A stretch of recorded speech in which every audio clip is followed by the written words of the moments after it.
just to say that I don't think your younger brothers and sisters should be listening to this story. This is for year 5s and 6s upwards, I would have thought. I think it's a bit too dark and dangerous for the younger children. So please make sure that when you're listening to this, that your younger brothers and sisters can't hear it too. Okay, unless your parents say it's okay. Great. Hello Year 5, this is Lucy Coates speaking from my living room at home, because the coronavirus has meant that I cannot read this book to you in real life, in real time. So unfortunately I am here instead of with you. Miss Andruskova has asked me to read this story to you because it is set in the Tudor times and your topic next term is the Tudors. So hopefully this book is going to give you an idea about what it was like during the Tudor times, give you a feel for the period and the ideas that they had and the beliefs that they had and the way they spoke to each other, maybe what they wore and the kind of things that they were stressing and worrying about at the time. As you can see, the book is called Treason. Just looking up the word treason in the dictionary so I can give you an exact meaning of the word. So R-S-T-I-T-R-A,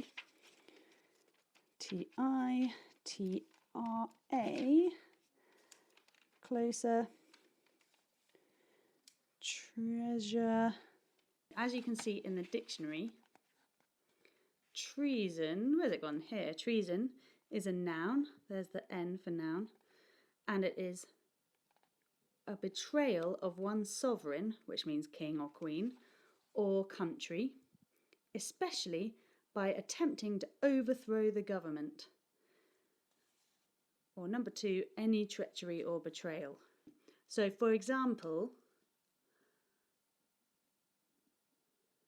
Guy Fawkes is a classic man who's famous throughout history as for his treason because he tried to blow up the Houses of Parliament, which is why we have bonfire night. Okay, so treason is a betrayal of one's sovereign or country. So treason is obviously a main theme of the book because it is in the title.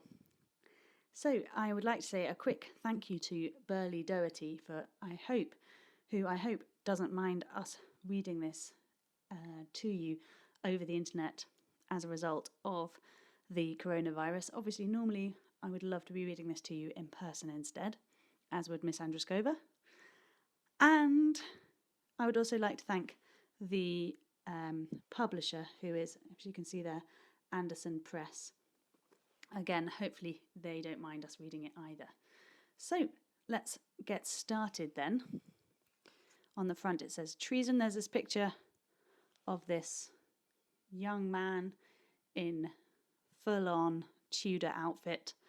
It's got very ornate. I wonder if you think if he's rich or poor. If I bring him up closer. Do you think he would be someone who is a wealthy person with lots of money or someone who's very, very poor? And as you can see, the T of treason is actually a very ornate dagger, which is very exciting in itself. Dun, dun, dun.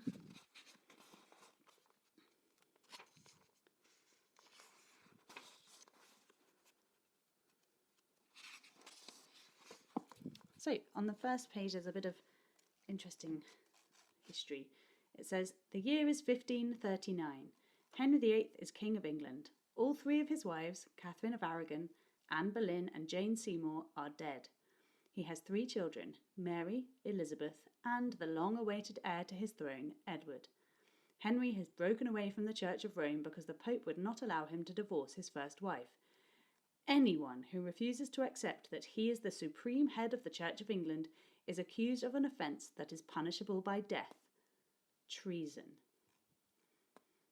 Okay, I didn't mention actually earlier, did I, that treason is punishable by death. So if you are accused of treason and you are found guilty for it, you get put to death. This is before the death penalty was taken away in this country. So some of the themes are already coming out from this book, even just from the first paragraph here. We can see that Henry VIII is going to be a main key person in this I'm sure some of you have heard of King Henry VIII.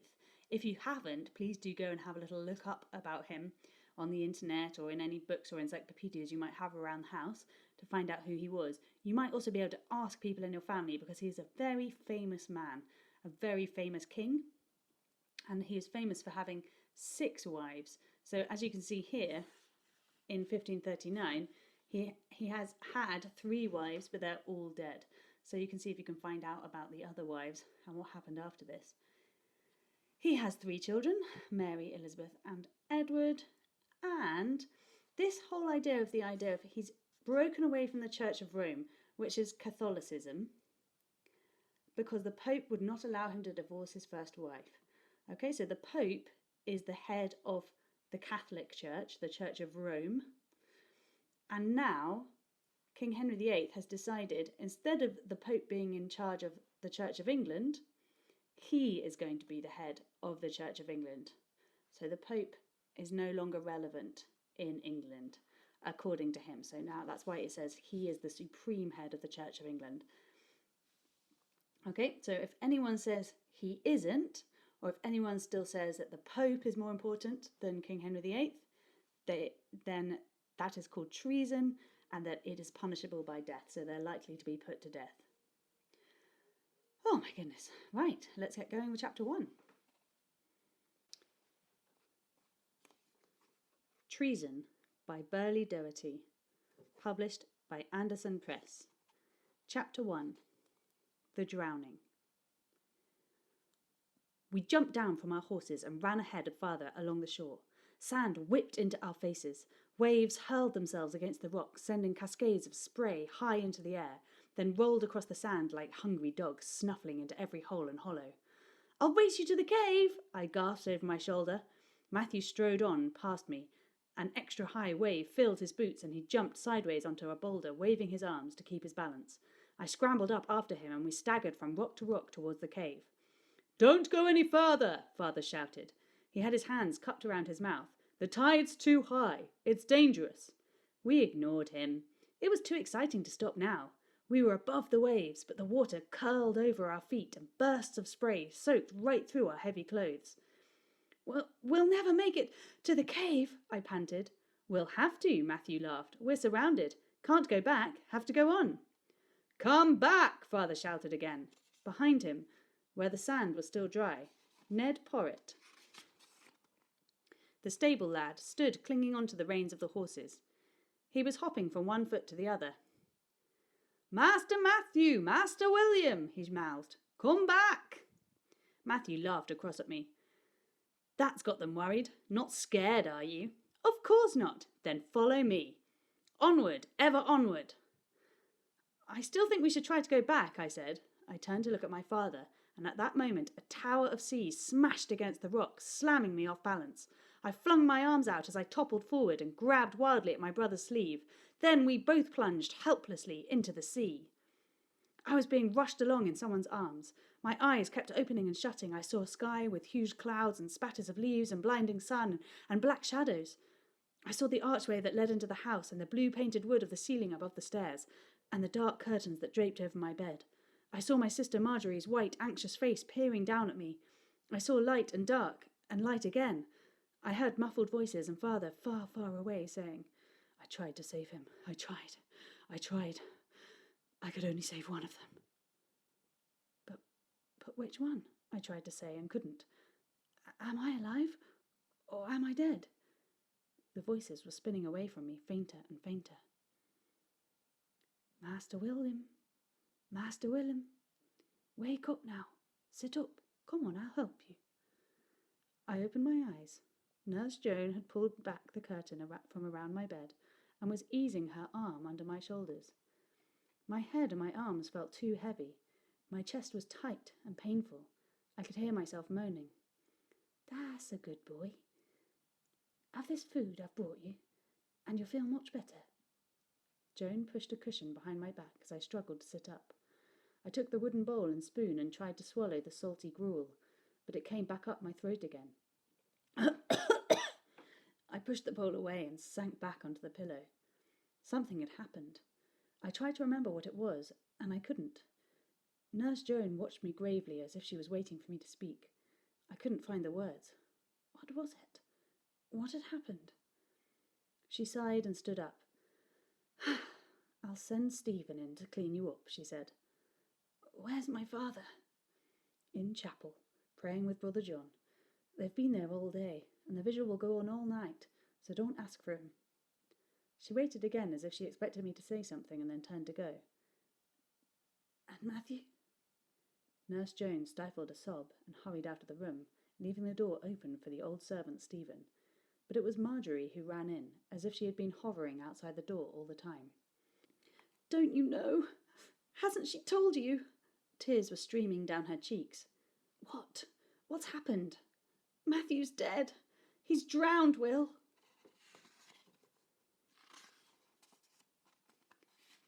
Chapter 2. You are alive. In the weeks that followed, I hardly saw my father. I wanted to be with him.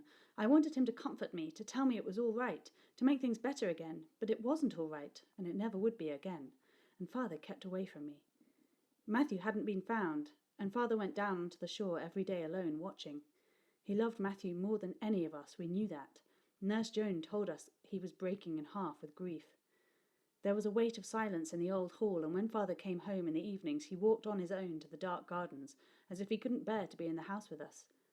He had scarcely spoken to me or to Margery, hardly even looked at us. Our meals were sent to us in our rooms. I had to look across at the empty bed that Matthew and I had to share. Matthew and I used to share.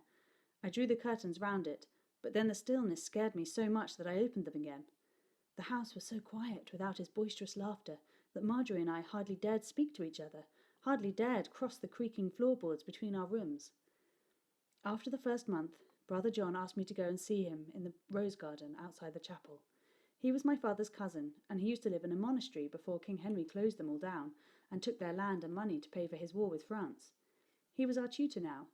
Matthew and I used to meet him in the rose garden every morning after Mass, before our lessons started. The fresh air will bring colour to your cheeks and light into your eyes, he always said in Latin. Healthy boys make healthy scholars.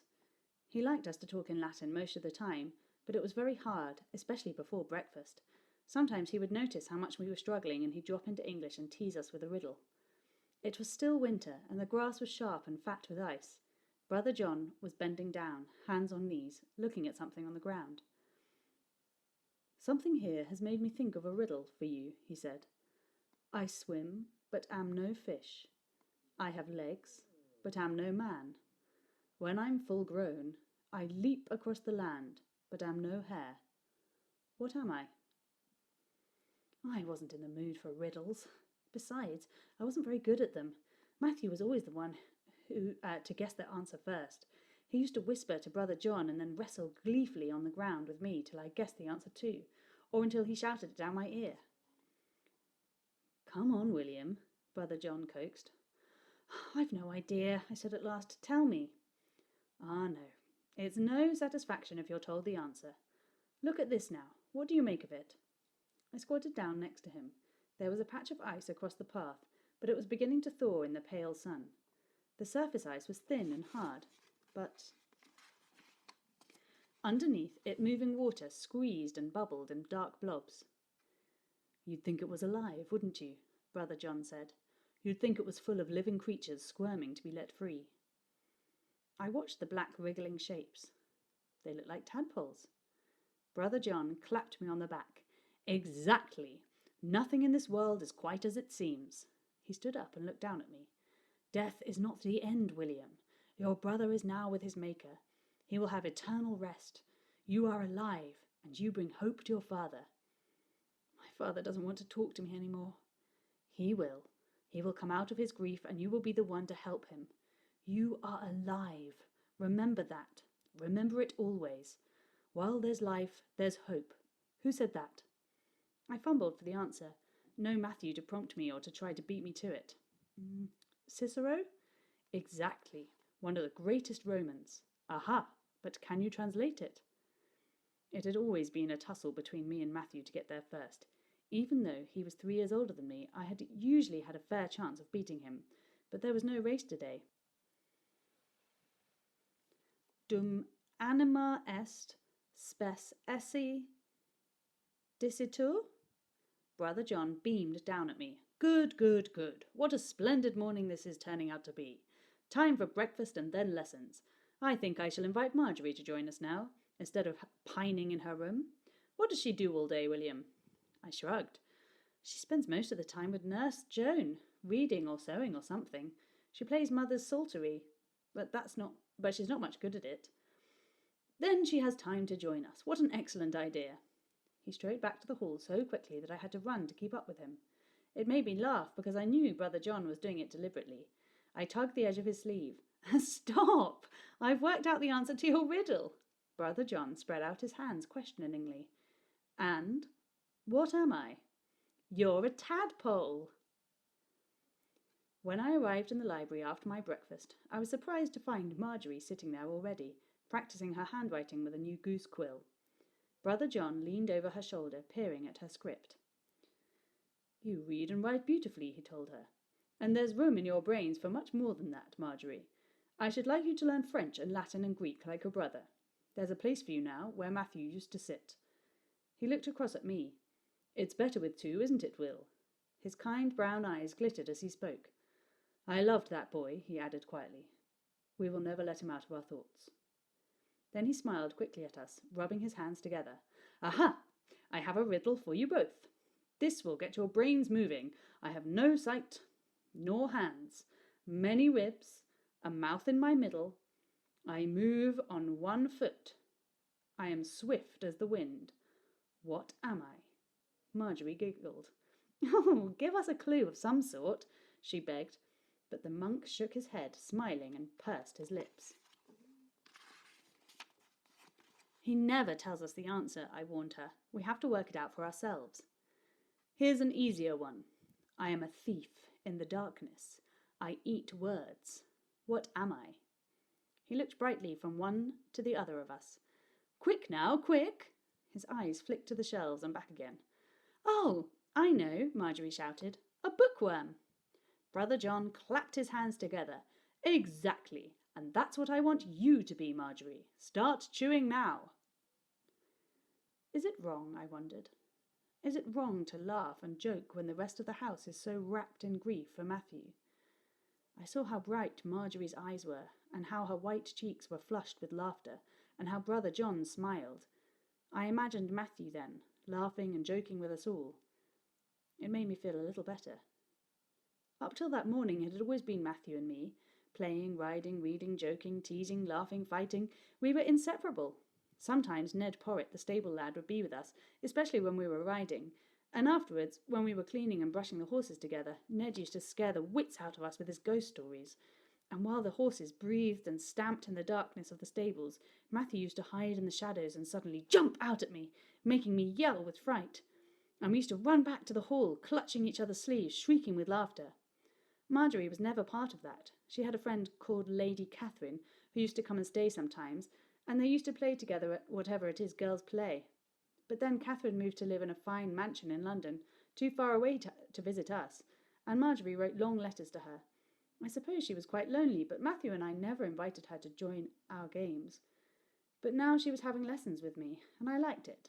We shared the huge hole in our lives that Matthew had left, but we couldn't talk about it. We didn't know how, and still Father was hardly ever seen. He spent his time on the shore or in the chapel praying. Come with me and sit with Father in chapel, Margery sometimes said, but I didn't. I desperately wanted to talk to him, but how could I, when he wouldn't even look at me? It was as if he didn't want to know me any more. So nobody mentioned Matthew except Brother John. Remember, children, Matthew is in heaven now. There's no need for grief. Pray for his soul, that he may have eternal rest, he said. But I couldn't imagine where Matthew's soul might be, except rolling backwards and forwards at the bottom of the ocean. How could it ever have rest, when the tides moved it constantly, when fish drifted around it day after day, night after night? One day, Margery and I went riding together. We cantered over the moors, setting the skylarks skittering away from us, and then, without really meaning to, we came up to the edge of the cliff and looked across the bay. The sea was winter blue and calm, with hardly a fleck of white. We stared down at it. "Hard to believe," said Margery at last. "I know," I agreed. "I was watching from up here," she said slowly. "Nurse Joan was with me. We saw it happen. It was awful. I saw Father plunging in after you. He dragged you out and then he went in again. He stayed in the water for ages and ages. Ned brought you back, but Father stayed, walking back into the sea and running along the shore and going back in again." I couldn't remember any of that, nothing at all. There was an empty place in my mind between clutching at Matthew's sleeve and waking up in my own bed. He wishes it was Matthew he'd saved, not me. Margery turned her head slowly towards me, biting her lip. "Don't be silly," she said, but she didn't deny it. Then she kicked her pony's side and cantered back down to the house. Right, so Year 5, in your reading journals, please could you write the answers to the riddles in those chapters, but also come up with some riddles of your own. So as you kind of saw in that chapter, a riddle is something that it's a sort of series of clues that lead you to one answer. So it's probably easier to think of the answer first and then come up with the clues afterwards. So please could you do that? And then, as I said before, if you don't know anything about King Henry VIII, please do have a little look into him and his life before we see each other again tomorrow for the next chapter. Okay, thank you so much for listening. I hope you enjoyed it. Bye!